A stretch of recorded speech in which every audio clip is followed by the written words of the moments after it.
সায়নী দাস সাঁতারু সুগারু চ্যানেল জয় করতে পারলেই মাথায় উঠবে ওশান 7 মুকুট।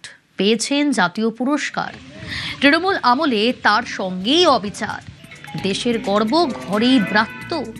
বাবা ও কোচ রাধেশ্যাম দাস বামপন্থী। অভিযোগ তৃণমূল আমলে সে কারণে কালনা পুরসভার সুইমিং পুল ব্যবহার করতে পারতেন না সায়নী। বাধ্য হয়ে শহরের বিভিন্ন পুকুরে প্র্যাকটিস করতে হতো সায়নীকে। বিজেপি ক্ষমতায় আসতেই সেই ছবিতে বদল। সায়নীকে সঙ্গে নিয়ে সুইমিং পুলের গেট খুলে দিলেন কালনার বিজেপি বিধায়ক সিদ্ধার্থ মজুমদার।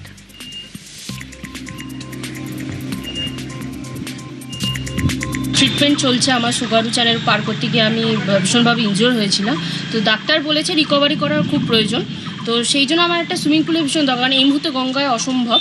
তো সেই জন্য যেদিন এমএলএ সাহেব বাড়িতে গেছিলেন, তিনি যখন শুনলেন যে আমি 2010 সাল থেকে এখানে আমার প্র্যাকটিস বন্ধ ছিল, উনি সেদিনই বলেছিলেন যে সুইমিংয়ে এখানে এসে প্র্যাকটিস করার কথা। তো আজকে এসেছিলাম, ওনার কাছে পারমিশন নিলাম। কারা অনুমতি দেওয়া বন্ধ করেছে? তখনকার টিএমসি গভর্নমেন্ট ছিল, সেখানে এখানকার মিউনিসিপ্যালিটি এবং এখানকার এমএলএ। সুইমিং পুলটা শুধুমাত্র আমার জন্য বন্ধ।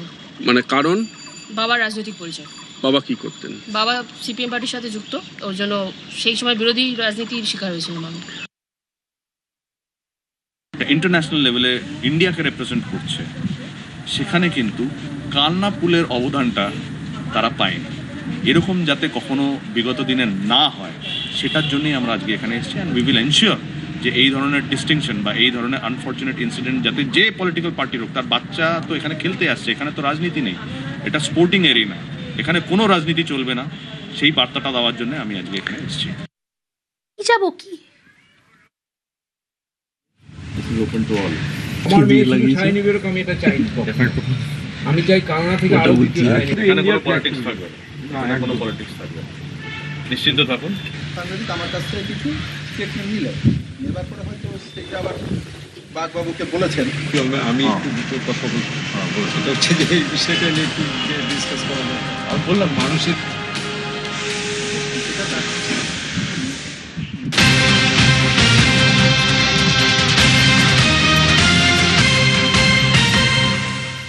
আর এবার নাম বদলাচ্ছে হাওড়ার মল্লিক বাজারের ফুলবাজারে। শীঘ্রই মল্লিক ঘাট ফুলবাজারের নাম বদল। জগন্নাথ ঘাট নামেই ফের পরিচিত হতে চলেছে মল্লিক ঘাট। গঙ্গাপাড়ের ঘাটের পুরনো গৌরব ফেরাতে উদ্যোগী রাজ্য সরকার। ফুলের বর্জ্য পুনর্ব্যবহারেও বিশেষ পরিকল্পনা।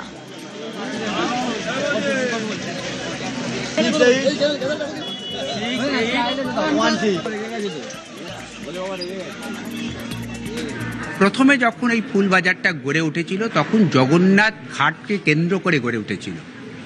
তারপরে জগন্নাথ ঘাট থেকে লোহাঘাট ফুল বাজার এবং তারপরে মল্লিক ঘাট ফুল বাজার কীভাবে রূপান্তরিত হয়ে গেল জানি না। ইতিহাস যা বলবে, যা লেখা আছে, আমরা ইতিহাস বিশ্লেষণ করে অনুসন্ধান করে আমরা দেখতে চাই কি নাম ছিল। যাই হোক না কেন, আমরা কিন্তু অনুসন্ধান করে ইতিহাসকে মর্যাদা দিয়ে নামটা পরিবর্তন।